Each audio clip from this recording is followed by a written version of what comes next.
Okay. Thanks, everybody. Appreciate y'all hanging tight for a second. Let's go ahead and get ourselves some fun. Alrighty. So I think at this point we need to read the letter. Riley the Idol in Altus Plateau. Now I think we go talk to Patches.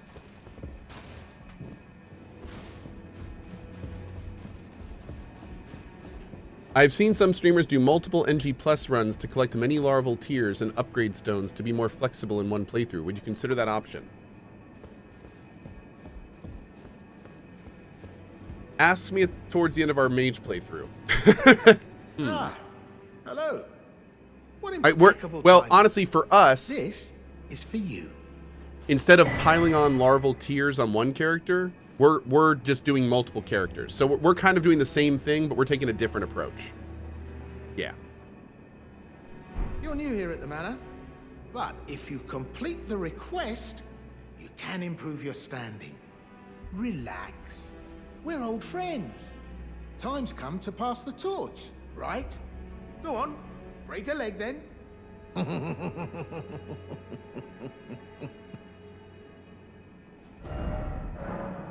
First off, Angel. That's right. I approve all Gary Kuhn messages and will forever. Okay. So now we are here. We received the letter. Now we have to assassinate the Great Horned Tragoth at Ruin-Strewn Precipice Overlook.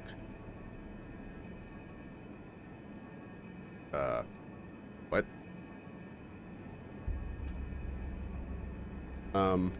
Okay. We have a thing. Oh, wait. Let's do this first.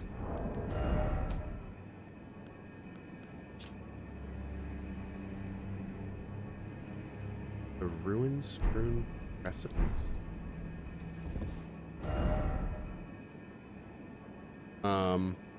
Oh. Oh. Oh, that's Riley. Okay, so we're gonna have to go over there for that. Oh. Wait, is that in here? We gotta do this dungeon. Okay. I've been meaning to. Great. That's fantastic. I've absolutely been meaning to do this. Worked out great. We're heading to 2.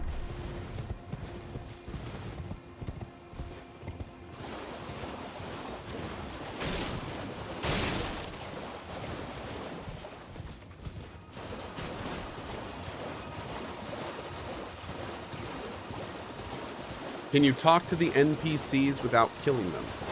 I think you can only invade them. So I don't think there's any kind of like interaction or anything. Is there anything down here?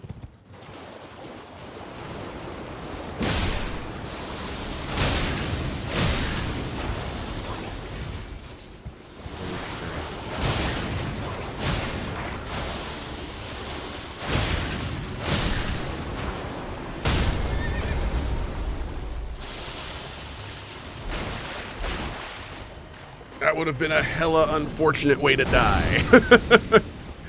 That would have been very, very unfortunate. Okay.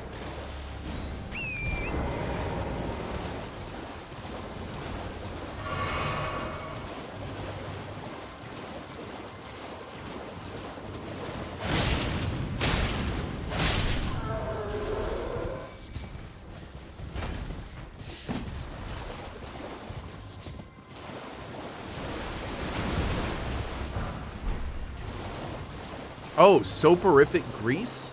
Dude, does that put them to sleep? That could be awesome.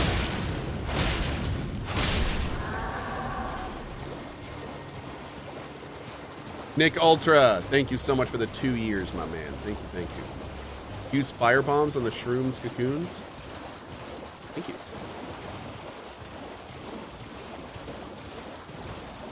I have to admit, I'm really excited to start a new character. I don't know, like, I think all of the anticipation I have for the DLC is just bleeding into base game, and I'm just like super excited to revisit this. I'm already thinking about the mage run and like, okay, what order are we going to do all of it in? All right, we have to get Torrent first, and then should we do the 80k dragon? No, then we should probably do the physic. We need to get the golden seeds. We could probably do some early dungeons. Which ones do we like? I'm just like starting the checklist in my head. Oh my lord.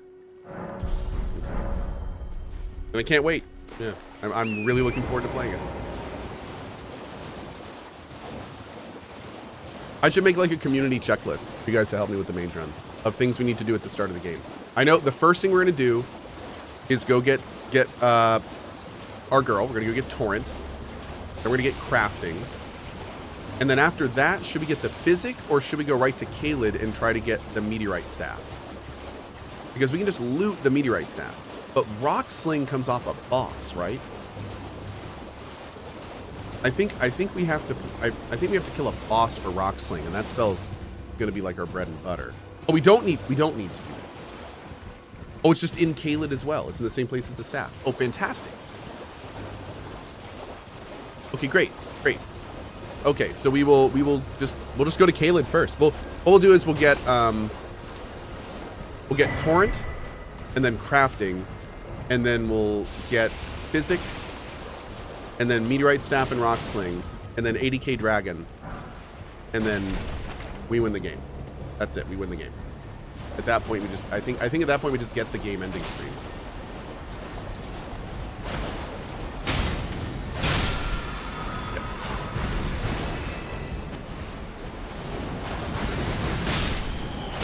Is this an ad? No. I would love for it to be Miyazaki, but it is not. No. Unfortunately.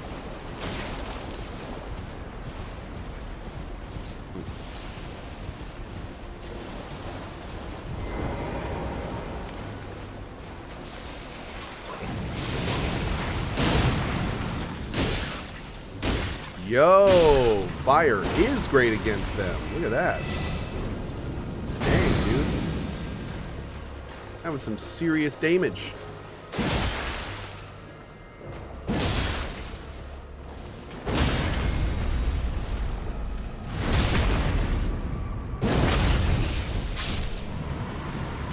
Cool. Yeah, I'm definitely feeling that we switched to fire. I'm noticing more and more enemies that we were really just kind of nickel and diming down are now getting chunked. You can try poisoning them as well. That seems a little counterproductive, but cool. Considering they're literal sacks of poison. That's what they are. They're just sacks of poison. You would think that that wouldn't work super well against them. When will Cohh be doing the mage run? When I'm done with this run. My goals for this run are to get it totally DLC ready. And what that means for me at this point is getting the Blasphemous Blade and killing Moog. Those are my two goals for this playthrough. Once we do that, I'm pretty confident that this character will be fully ready for the DLC. He's going to be level 100-ish. He's going to have great gear, very solid build, good weapon.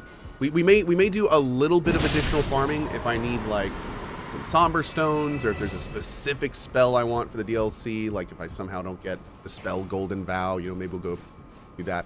And then before I'm completely done with this DLC, hey, thank you. We will talk to chat and we will figure out like any final things we want to do to prepare this. Because one important thing about this character, and actually, you know what? I'm just going to say this. We'll go ahead and do it to all characters. But this character is kind of the big one we're going to make available to you guys. So if you've watched this whole playthrough on YouTube and you're like, oh, well, since I spent so much time with this character, I want to play him in the DLC. Well, I'll give him to you. And you can. So that's what we're going to do. So on that note, I kind of want to make sure the save is, you know, has everything we want it to have. So everyone will have the most options. Yep. That wants that, you know.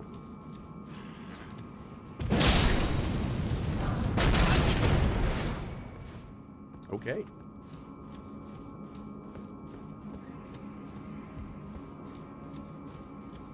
Oh, all the characters will be part of the save file. Oh, cool. Okay. I've never actually transferred a save, so that's cool. I'll just give you like all of them at once, I guess. And you just dump them in. I don't know how to do it. I've just been told you can do it. So I've never actually transferred Elden Ring characters. Level 150 was the levels that the YouTubers were playing in the DLC. 150. Interesting. Did anyone catch their stats? Are we talking like 80 vigor stuff? Are they like increasing soft caps?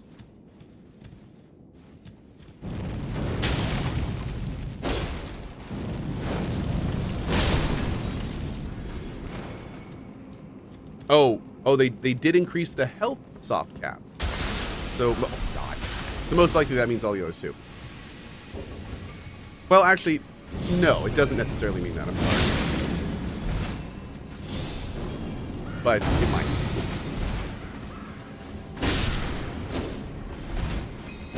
There we go.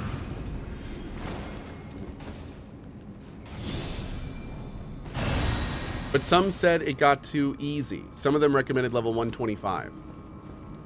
Oh, okay. Interesting.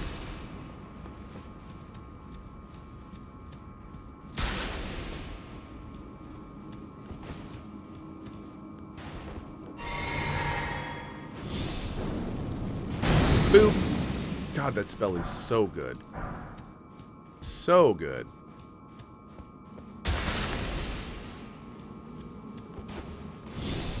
Cool.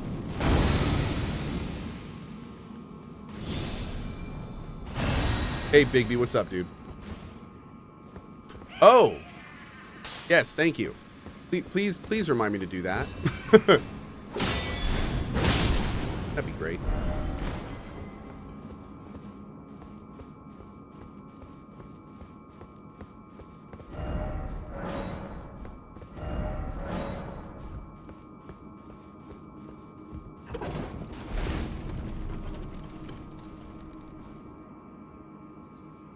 Okay.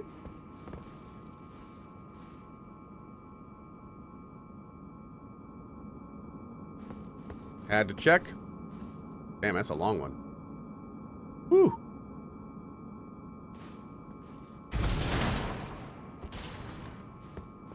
Is this build available somewhere? Not really, because I'm just kind of making it up as I go, like Suzu said. Yeah, I don't really have like an end game yet. There's a few variants we may kind of flow into, but I'm not sure where we're going with it yet. Cohh doesn't swap the golden scarab after killing a boss. He's losing on quite a lot of runes. A golden scarab item? I don't think I have a golden scarab. You mean one of these, right?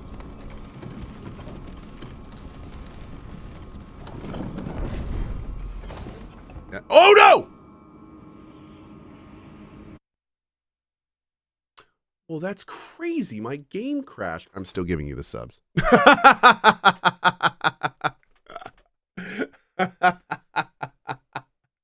I'm not getting out of the subs, chat. I'm not getting out of the subs. I'm not. I wonder if that actually worked, though. Does that actually work? Don't text and drive. I know. Good show. There's your subs, you animals. Suzu, nah, not for now. You all saw it? I didn't see anything. Editors, cut the last 30 seconds, please. All right. That's weird. We just had a weird crash over on YouTube. Here on Twitch, we're going right back in. It's very, very strange.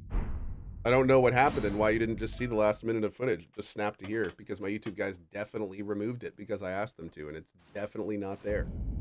Oh, look! Awesome. That deserves +2 on the counter. What? I had to get at least one save scum in this run. It's not a Cohh run without at least one bit of gray somewhere. Come on, man. Hi, is Starforge for USA residents only? No, global shipping. Yep. Hydration is required. Oh. Yes. Out of fairness, we do need to end it for the Gamba folks. I am sorry for my believers, but out of fairness, that was a death. Yes. That did in fact count as a dumb death. Yep. Yep. I'm sorry. We have to count it. It's not fair otherwise. It did look like there were some ledges down there though. If I'm gonna die again, I want to get that done now. Yeah. There's one right there. Is there a higher one? There's that there.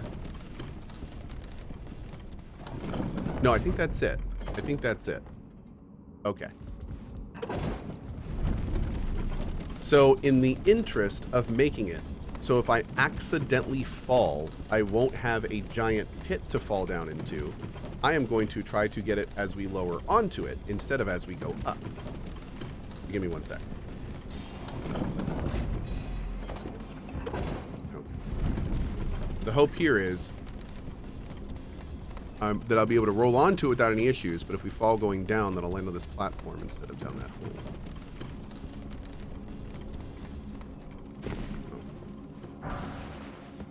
Okay, cool.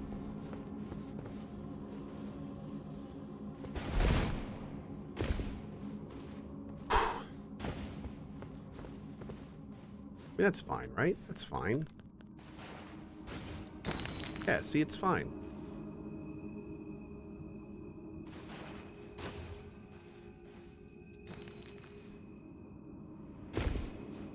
All right, let's go. That was a $50 smithing stone 5. Not worth it.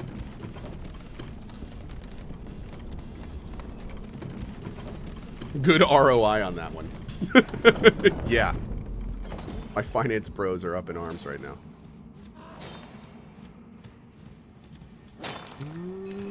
Boop.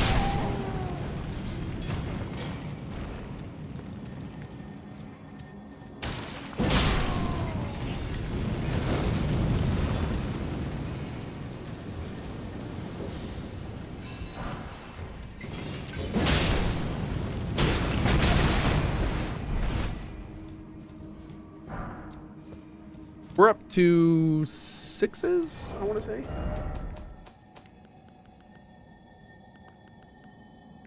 Sixes. Yeah, we need 6s. That's up to 18 plus. Once we get to 7s, like we've got a couple levels of 7s, but we need a lot more 6s. What are we now? We're at plus 16. We need a lot more 6s. So my son Rowan heard this joke. And he said, why is 6 afraid of 7? And me, knowing the joke, smiled at him and said, why? And he looks at me, and he looks up like he's thinking about it. And he looks back at me and he goes, 'cause 5, 8, 9. I kind of looked at him and I said, I don't think those numbers were in the right order. And he just kind of laughed. And then, like 5 minutes later, this is the first of 2 stories about this kid. 5 minutes later, my son Kai comes up to me. And Kai, Rowan, the person that told the joke, is 7.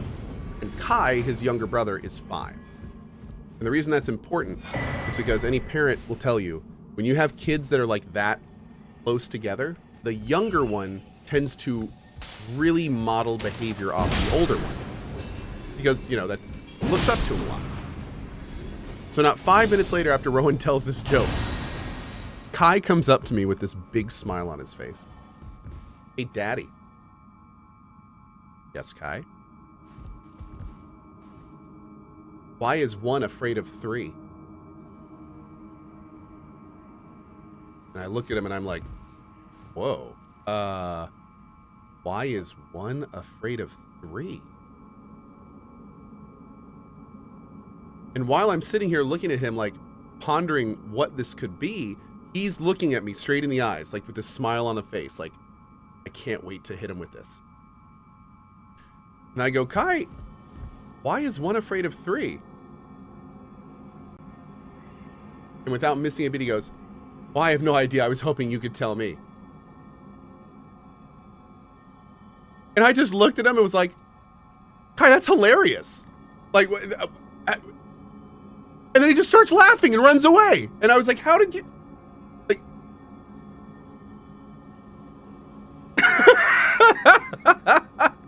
he just ran Like, ha ha ha! Like it got quieter as he ran off giggling. I was just like, my lord, dude, you are on it. Second little Kai story. I'm playing Bloons with Kai and Rowan yesterday. And a lot of times as a parent, your kid will do something that will make you like actually like, oh my God, like, you know, like that one. And I had one of those moments with Kai yesterday.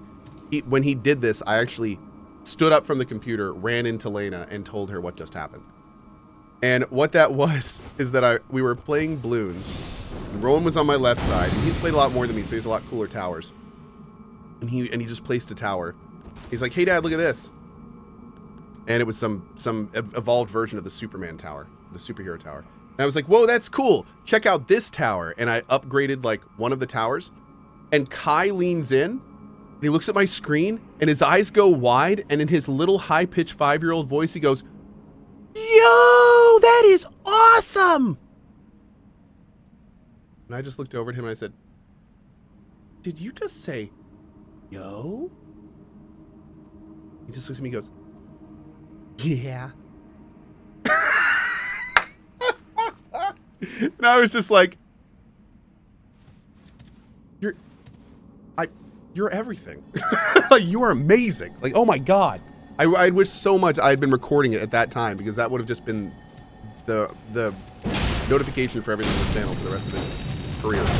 But no, it was adorable. So anyway, okay, that's all the parent talk out of the way for the day. So we're good. We're done. All right, cool. They grow up so fast, dude. I know. It's wild. Oh man. He's ready to be a streamer. Right. Okay, good. With grace. Keep the parent talk coming.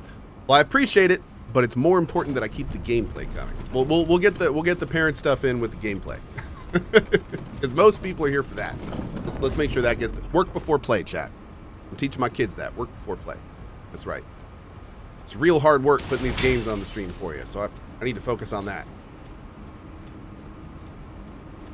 Real tough. Work hard, play hard. That's right. 669 damage. Wait. I think I just did the same move on him and hit for more, which means that guy's max life is 669. Really?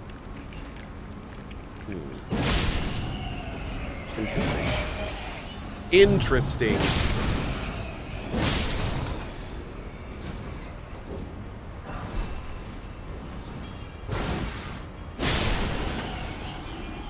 I do not like those guys normally, but I especially hate them here because they have a little grab move that I'm pretty sure can move your character, so I wouldn't be surprised if that could toss you right over the edge. Get some Cohh lantern up in here. I love Julia's lantern emote. It's so good. Ooh, thank you. I was just wondering if something was over here. Is that a run jump? That looks like a run jump. I don't like that.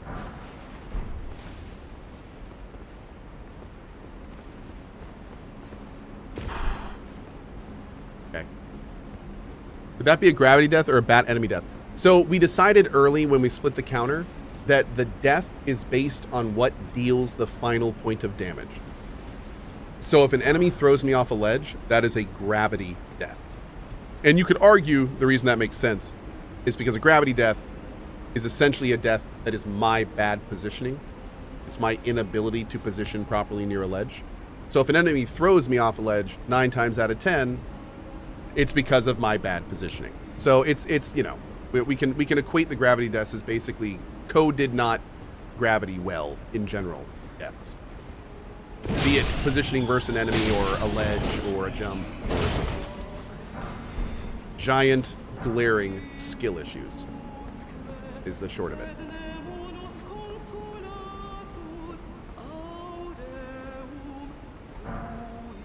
Yo, girl, why you gotta have such a pretty voice, huh?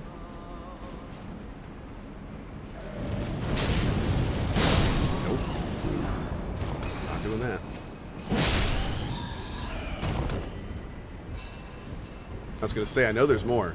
This is one of the last dungeons we did on the Dex Faith thing. I actually remember it pretty well.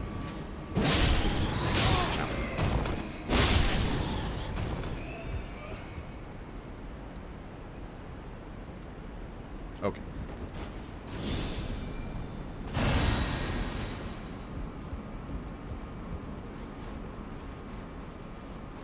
Is Lords of the Fallen worth it in your opinion? Yes.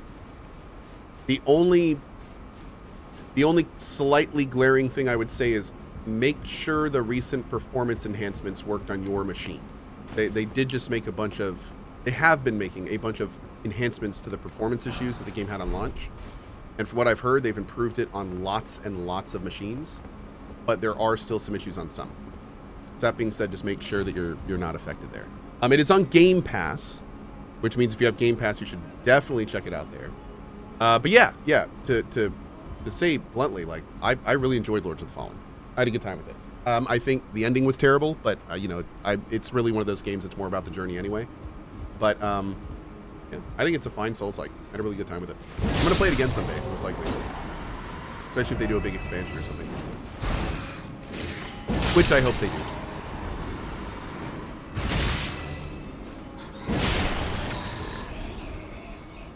What was my starting class? I think with this build we went Confessor, a little bit of Faith, I think.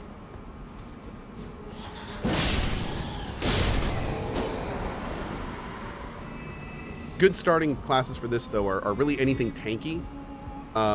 Anything Strength or Faith or tanky is good. You will be able to work with those stats. I still wonder what exactly Cohh did to piss off Gravity. Jumpy said he fell for it too much.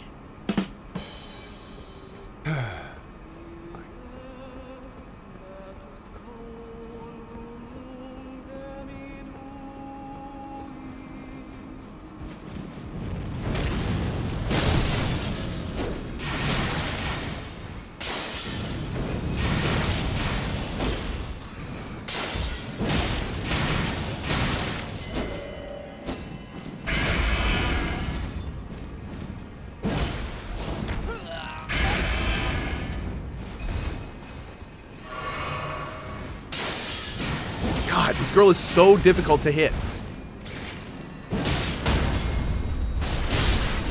Okay, there it is. Great googly movement.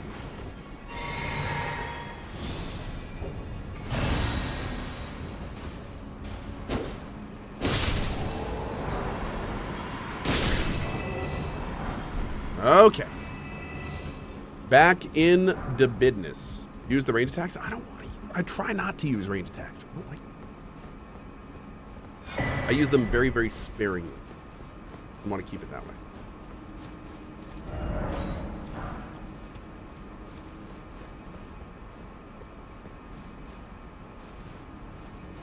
Cohh, want to know a cool jump trick that lets you do long jumps from a stationary position? Sure. Liza P is my favorite game, says Just Wayne. Liza P is awesome. That's a great game. Can't wait for more from that studio, man.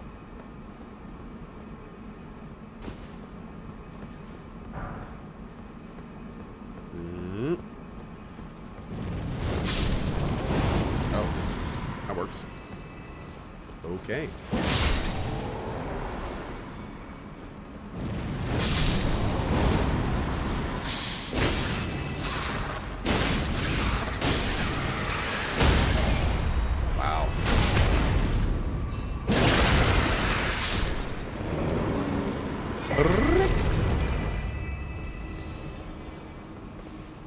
Okay. I think that's a dex weapon, unfortunately. Mr. Shoka, thank you. Are you going to be trying the last Destiny 2 DLC? Nope. I have zero plans to get anywhere near Destiny 2, the final shape. And that's because I don't know of this exactly, but I am relatively convinced that the final shape is essentially a love letter from Bungie to the fans that have stuck with them for all this time. And I'm pretty sure it's basically just designed to be like a big emotional, nostalgic trip to like say goodbye to everyone as they move to their next big game. So as somebody who has not played really many of the DLCs and not really invested in their characters at all on any kind of emotional level, I don't really feel like it would have any kind of an impact on me. It's not for me. I'm not the audience of that DLC. So if you're a Destiny fan, I hope it's everything you want it to be. But it's not. I feel like the Final Shape DLC, asking me if I'm going to play that, is kind of like asking somebody, "Are you going to play the last Final Fantasy VII remake game without playing the other two?" Where it's just kind of like, you don't really do that. What's their next big game? Well, theoretically, their next big game is Marathon, but that project has all sorts of its own stuff. But I'm sure, and I don't know if they've actually announced or talked about this yet. You'd have to talk to a more in-touch Destiny fan, but I'm pretty sure they're working on the next Destiny. I'm pretty sure, like, just like they did the Destiny 1 to 2, I think Final Shape is like the bookend of 2, and now we're moving on to the next big thing. Which will be a Destiny something, most likely. Either a Destiny 3 or something else. You know, we'll all see. Oh, we should go update Banished Knight Oleg and see if he's any good. Let's do that real quick. So you're saying some sort of Destiny's child? Possibly. Yeah. Damn it.